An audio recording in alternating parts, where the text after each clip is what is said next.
or at Michael G. Gitonga. Well, today we're going to be looking at two things, starting off with the maize scandal that has been going on for a while now. We do know that the CS Kiunjuri was grilled yesterday by a committee, and this is in regards to what has been happening in the food sector. One of the four pillars that Jubilee gave at the beginning of their term for us to have a better Kenya is food security, but that seems to be a piped dream so far, and that's one of the things that we'd like to discuss. Now, a quick reminder of the question that we would like to interact with you, or the question that we're asking and we'd like to know from you, is whether the CS Kiunjuri, the CS for Agriculture, CS Kiunjuri, should be held responsible for the alleged withdrawal of 1.8 billion shillings for maize importation, and this is from the the Strategic Food Reserve Trust, and there are questions surrounding as to why that was done, apparently without the knowledge of the board. Now, that's part of the discussion that we're going to be having, and a quick reintroduction of the guests that we have this morning. We are joined by Honorable Dan Manzo, Member of Parliament for Makueni. We are also joined by Honorable Dr. Eseli Simiyu, Tongaren Member of Parliament. And last but not least, Honorable Anthony Oloch, who's Mathare Member of Parliament. And let me start with you, Honorable Anthony Oloch, of what you make of what's been going on in the agriculture sector led by CS Kiunjuri, given that this is not the first time that we're having matters to do with maize on discussion. At some point, I even remember the president literally rebuking him in public and saying that you need to sort this out. But it seems like the more he says that, the more there seems to be murkier stuff coming up. I think the president needs to think through what he wants to do with the agricultural sector, whether it is a lack of proper government policy, or whether it is the persons who are in charge of that particular ministry. Given that food security, one of the four Agenda 4 that the president flagged out, I think it is an indictment on the government itself that we should be talking about issues of maize importations at this particular time. And we're talking against the background of impending importations. Yet, this is something that is also still subject of an audit, which is yet to be made public. Correct. We still don't know who imported maize. Why is it that people who are supposed to have been beneficiaries of importations were not paid, and other shadowy people were paid? This reminds me about how far we should have gone compared to other countries. I was recently in China, and I was taken aback by the strides that Chinese government have made in 30 years. Would you believe that within a period of 30 years, China came from a situation where they had a food deficit?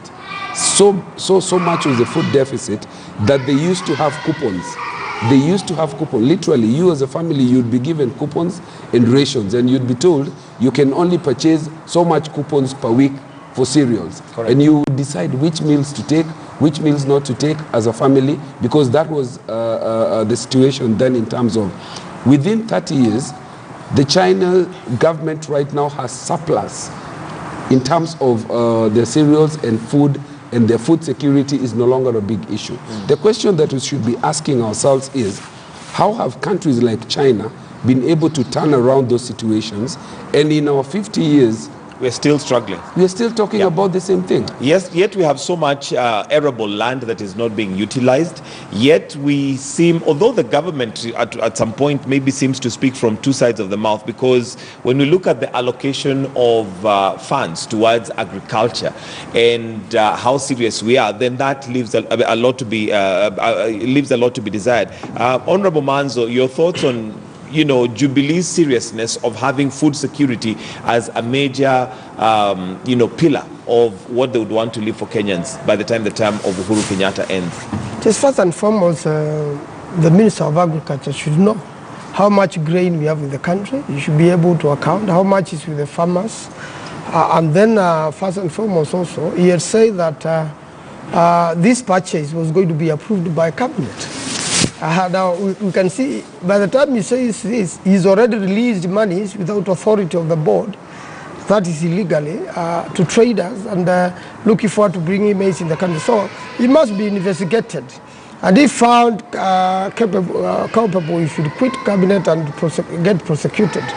Because, you know, there's been a lot of frustrations and a lot of fraud and a lot of corruption in the Ministry of Agriculture.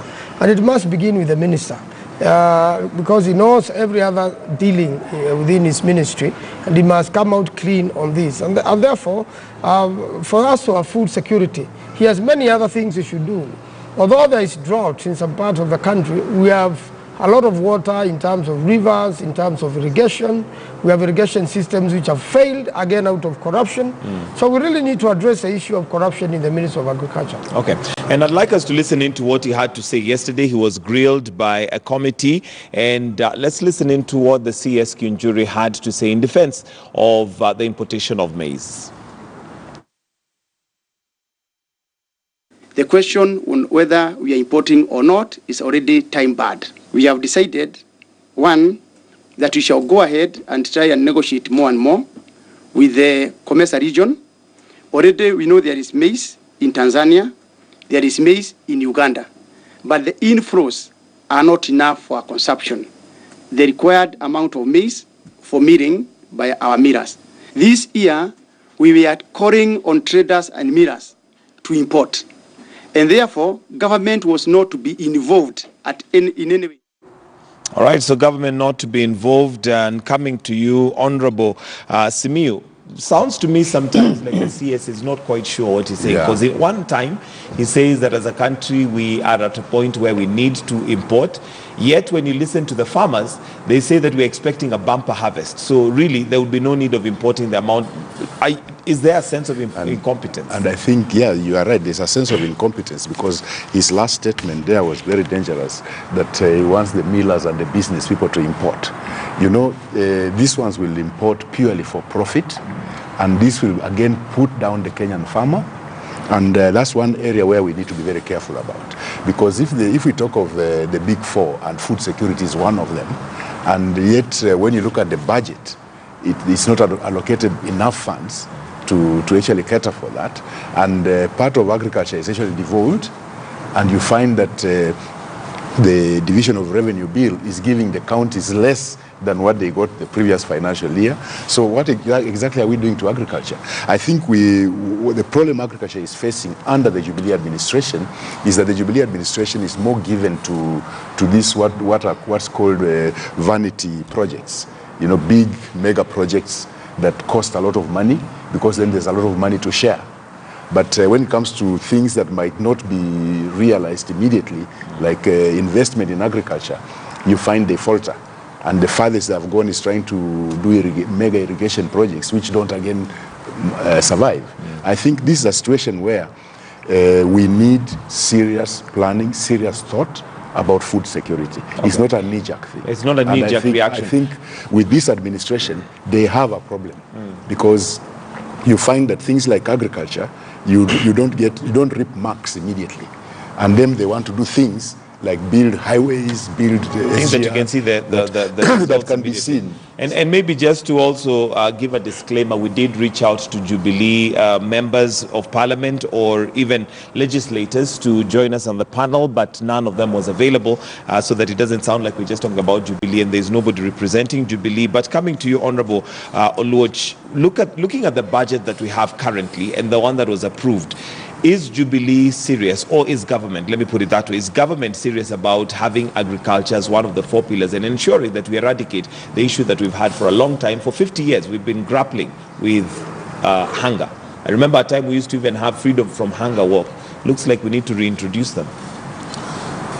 It's a little bit of a mix between talking about money that is allocated and what we do with it. I think that's the first thing we need to do. Has the Agriculture Ministry been able to make good account of the monies over the last few years? We have the failed Galana Kulalu issue, a white elephant which has gone down the drain. I don't know if any people have been prosecuted over that. We have a situation where we depend year in, year out on rain-fed agriculture. I suppose it is for that reason that we put taxpayers' money into all these dams, the Kimorer, Aror, and all these things. We are yet to be told what's happened to the 21 billion that's allegedly being investigated over these issues. If we had these dams up and running, we should be talking about a situation where farmers do not depend on rain. We are able to do irrigation. We can do maize and all the other food crops and sugarcane, and the sufficiency will be such that we are not importing. So on the one hand, you need to look at the probity of the amount of money that we get vis-a-vis the value that is delivered and the corruption chain around these issues. On the other hand, I want to agree with him that if the government is serious about food security, we probably need to be thinking how much more money are we putting into agriculture, and especially to ensure that we are able to feed ourselves sufficiently and have a surplus for exportation. The rain around the region cannot be so drastically different that we have excess maize in Uganda and we have excess maize in Tanzania and we have a deficit in Kenya. We must explore and look what is the issue and where is the rain beating us on this issue. All right, Honorable Manzo, one of the things that we've managed to establish from farmers, they say that they have maize which possibly government has not taken, and not that they are hoarding, but they've not agreed on pricing. How is it that it's cheaper to import maize than to buy our own maize? Isn't that already a problem that we create for ourselves? We seem to be benefiting the businessmen more than we benefit our own farmers.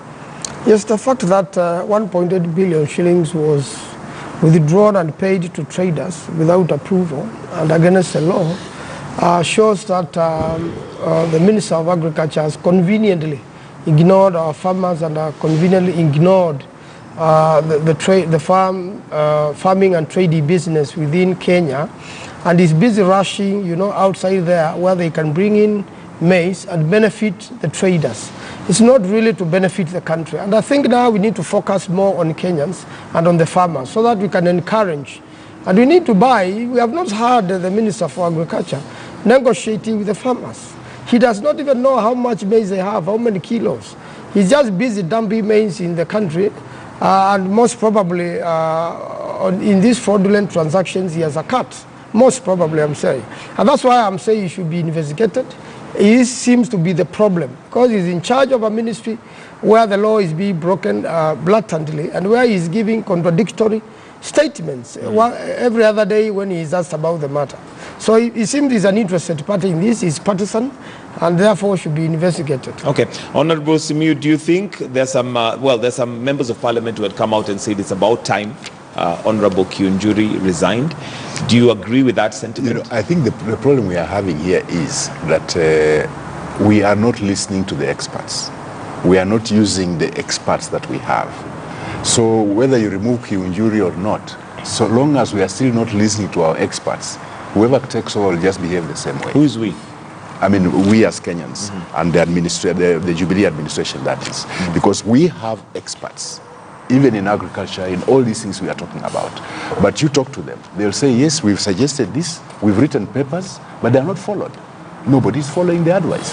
So long as we are not, we are training people, we employ them, and we don't listen to their advice, then we are going nowhere. Instead, we do things based on political whims and vested interests, like my colleagues have said. You want to import maize because maybe there's a cut you are going to make out of it, not really because you want you really need that maize. I think that's where the problem is. We need to listen to our experts. I'll come with the question of where the buck stops, but let's listen into some of those members of parliament who are calling for the resignation of the agriculture CS Kiunjuri.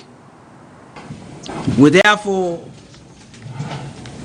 demand the following: that the Cabinet Secretary in charge of Agriculture, Mwangi Kiunjuri, and the Principal Secretary in charge of Crop Development, Professor Amadi Bonga, immediately resigns to pave way for investigations into the illegal payments.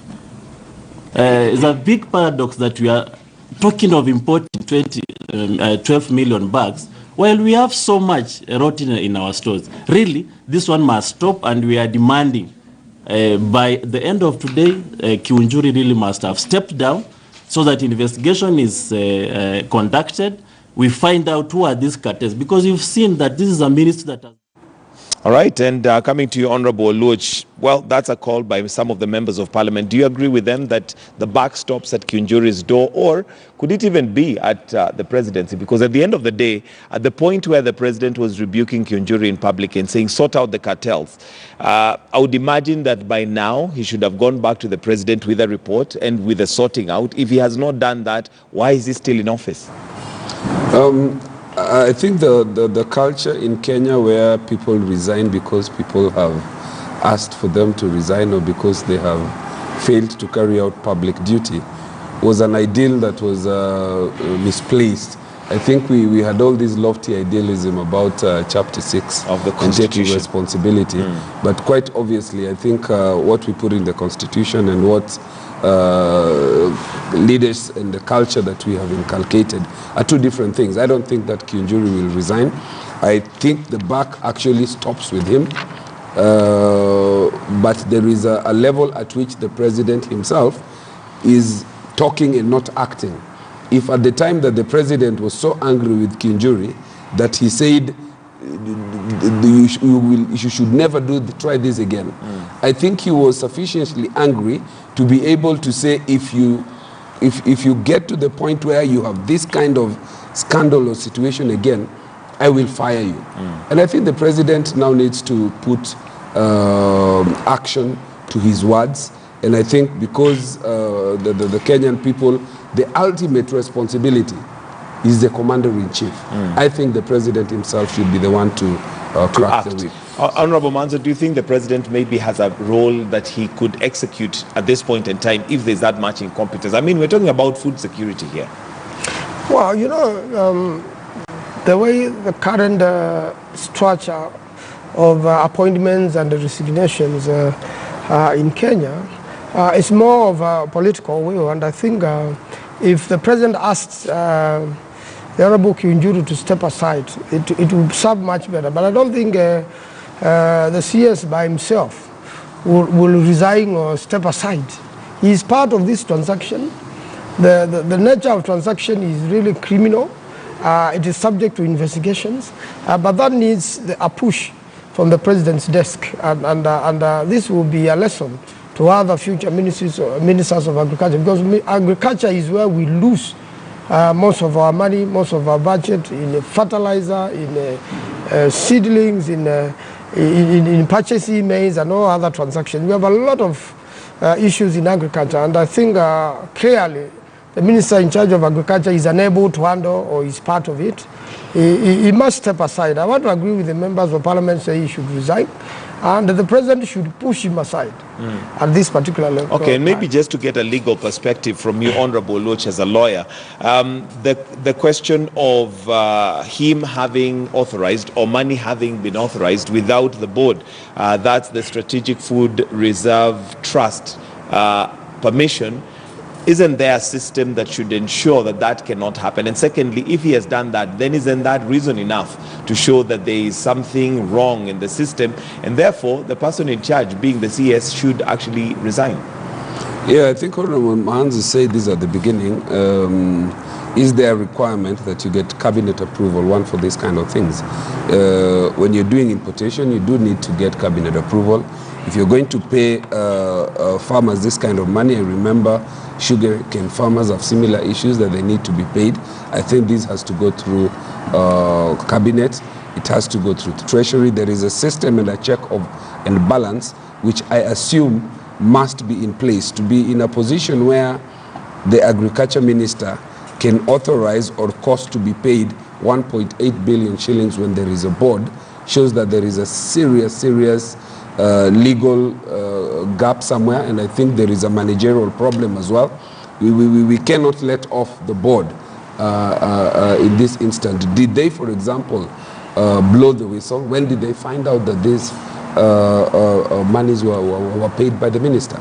But if it is true that the money was paid at the instance of the cabinet secretary himself, then I think the DPP himself must now step in. Must now step in. Yes. All right, we'll wait and see how that pans out. And maybe just to get the last comment on this before we move on to something else. Honorable Simiyu, what do you see as a solution, the way forward in this particular case in regards to the maize issue? I think, as I said earlier, we must have the data. We know how much maize is in the stores. We know how much is held by the farmers and sold. And we should also know the coming harvest, how much are we expecting to harvest.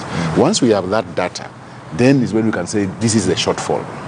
Otherwise, without that data, then we are just whistling in the wind. And that's why I say that we need to start relying on the expert advice. We need hard data. For us to make informed decisions. Otherwise, this decision that we are going to import, and you would not given us the statistics that justify your decision to import. It's not right. It's not right. All right, and we'll wait and see how that pans out, but let's move on to something else, and would like to focus and look at a disjointed government, and maybe this could be the reason why we have some of these issues. When we look at the Big Four, it's a very, very ambitious exercise, which would be good to benefit Kenyans, but how will they deliver when we seem to be having problems even at the presidency level? Many of us will remember a tweet that was sent out by the deputy president, and this was one that he was saying we're living in a very liberal country where we seem to have the Secretary General of the leading party, which is Jubilee, becoming a point man or becoming a strategist for the opposition. And of course, there's been questions lingering as to whether we indeed do have an opposition. But of course, there seems to be cracks. Again, if we look at the political temperature, we have a team called Kieleweke, there's Tanga, there's Team Wanjiko, all within government. So question is, how able is a government able to deliver when there is all that disjointedness? When we have the president on one hand saying that politicking should stop, let us look at development projects and concentrate on that. On the other hand, we have a deputy president who seems not to be towing the line. Honorable Manzu, your thoughts on whether we have a government that can deliver? Well, in the current circumstances and with the current politicking, it will be very difficult to deliver the agendas of the president and the dream of this country. So one thing we must do is the politicking must be sorted out so that government projects are not be used to do politics, and that people can have deliverables, the actuals. If it is housing, what are we doing? What are the deliverables? What is the budget? If it is agriculture, food security, and road construction, water.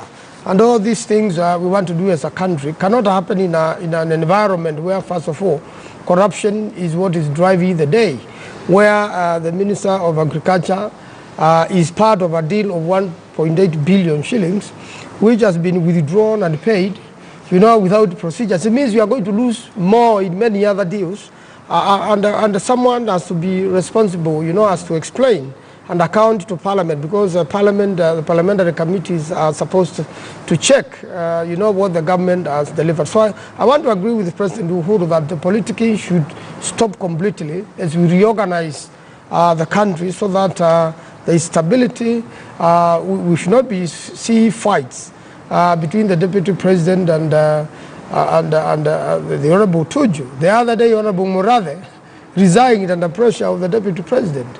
So now is everyone who is leading Jubilee bad?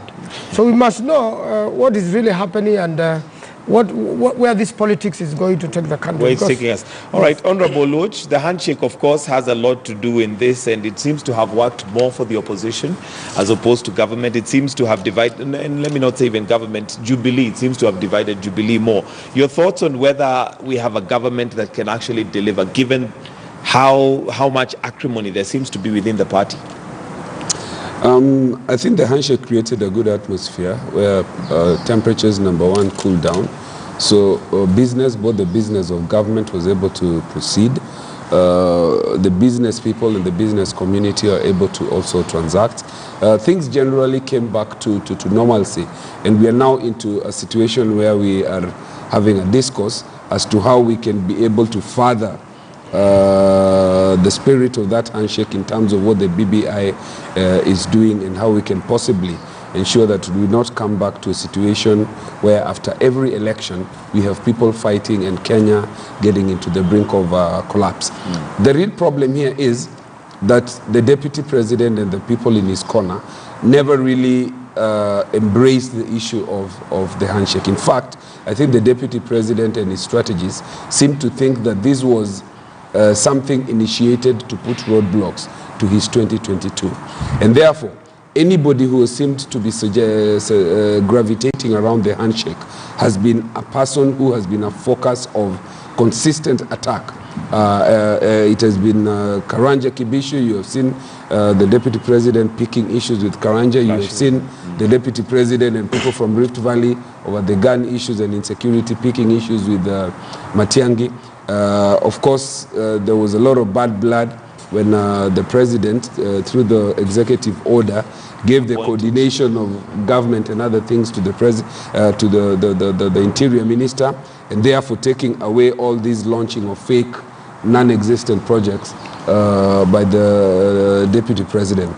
So I think myself, in that context, that the president had the goodwill, the space and the opportunity to be able to move government to secure his legacy and put his footprints on these things. Do you think we're running late? Do you think we're running out of time? Because we've dwelt on the handshake being creating a good environment for long enough, but we don't seem to be moving from there. We don't seem to be moving from the fact that yes, it has created a semblance of peace, but there needs to be some traction. There needs to be, and I think I agree with the school of thought, that time may actually be running out. There is a lot of negative energy being spent on trying to justify and to appease and not to appear to be stepping on the toes of the deputy president. And this kind of, you've seen the war on corruption, for example. That's one of the things I thought the president should have been, and he went on very well. And the DPP and the DCI had all the support, and this, the opposition people came out strongly saying, let the DCI do his job. But I think we have got to the point where that war has stalled, in my view. We've also got to the point where some of what the president promised to deliver may stall unless the president comes up with a new formula. He needs to find a way of unlocking this. He needs to find a way of bypassing all these politicking and him being put under siege over 2022 and him having to justify every time he makes a move. Why this or why the other? We have, I think by the time we get to December, I think we'll have less than 2.5 years. Absolutely. In 2.5 years, you must look at it against the budget of everything the president needs to do. He needs to do it against a financial year and budgetary provisions. And so, but to his credit, I think there are issues like housing, which are going on. You saw the other day Nairobi County around Pangani. They're trying to demolish, so that the issue about the housing project, which is part of the Agenda 4, is probably going. You saw the president launching the other day, together with the Mastermind and all the Equity and all these other non-governmental actors, a platform where over 100 billion would be put together to try and create jobs for youth. I wish there was more involvement and more public participation with the leadership, so that we are able to know how does that actually translate into jobs for our people at the constituency and at the local level. I'm not so sure we are on the right track on food security. I think there is a problem there. On universal healthcare, you saw the president launching the universal healthcare in Kisumu.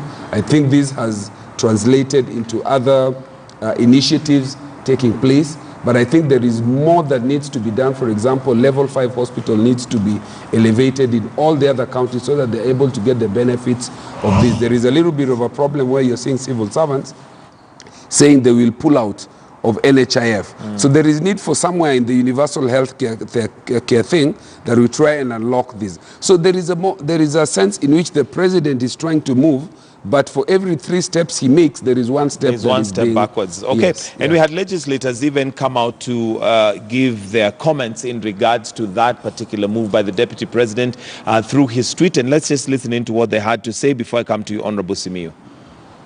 Kama mtu ambaye ni Secretary General wetu Raphael Tuju amekuwa chief strategist wa opposition, that is the enemy within. na huyo ndio enemy wetu number 1. Tena aliruka akaenda karibu na Uhuru, nikajua amekuja kupomoa. Msumeno wake wa kukata, nyundo yake, tindo ya kupomoa, anaitwa Raphael Tuju. I cannot claim to be projecting the agenda of Jubilee and not be able to engage. Honorable Eseli, the thing is with politicians, they'll always try and say things that favor what they want people to hear. What is the truth here from your perspective and from your experience? We have one section of Jubilee saying that this is the enemy within.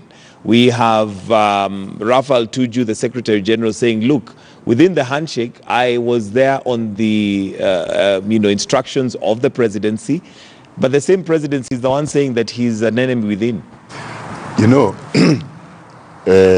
you'll forgive me for saying this on national TV, but they say that when two elephants fight, the grass suffers. But they always forget to say that also when two elephants make love, the grass still suffers. So what is happening here is, yes, the issues of the handshake. So the two elephants got into a different situation, but the grass will still suffer either way. So what's happening here, even as we blame the disjointed Jubilee administration, we also need to look at us, the opposition. Are we really doing our part? I think there's also been a failure on our part. We are not actually doing our oversight role as is expected of us. Maybe because of misunderstanding what the handshake is all about. So people fear. They think that if they go this way, it might damage the handshake and things like that. So in the process, we've let Jubilee get away with so much, which they shouldn't. If they were worried about the response of the opposition, they would probably rein in and stop doing some of these things. So when you find them now turning, I think now that Jubilee doesn't have the opposition as the punching bag, now they have turned against each other. Now they are tearing each other apart, and they have chosen Tuju as the punching bag at the moment. Okay. Once David Murathe retreated from too much media publicity and so on, now Tuju is left there.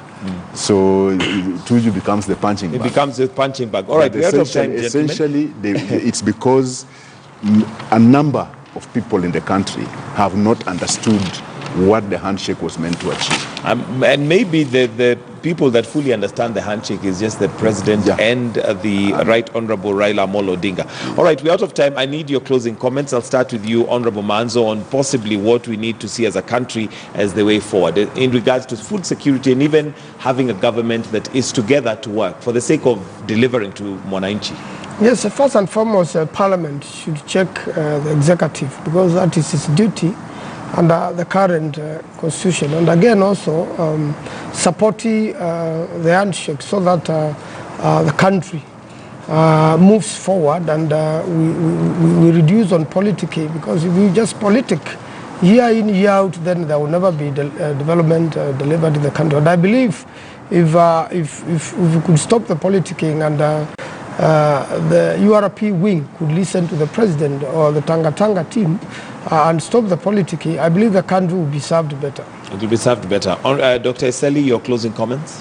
My closing comments would be to inward looking, to us in the opposition, that I think the leadership of the opposition in the House needs to wake up and start harnessing the soldiers of the opposition in the House to do the right duty, to ensure that Kenyans actually get Jubilee to deliver. And to keep the government in check. To keep the government in check. All right. That will ensure that Jubilee delivers, and if they don't, we'll expose them for what they are. And I think it's our duty.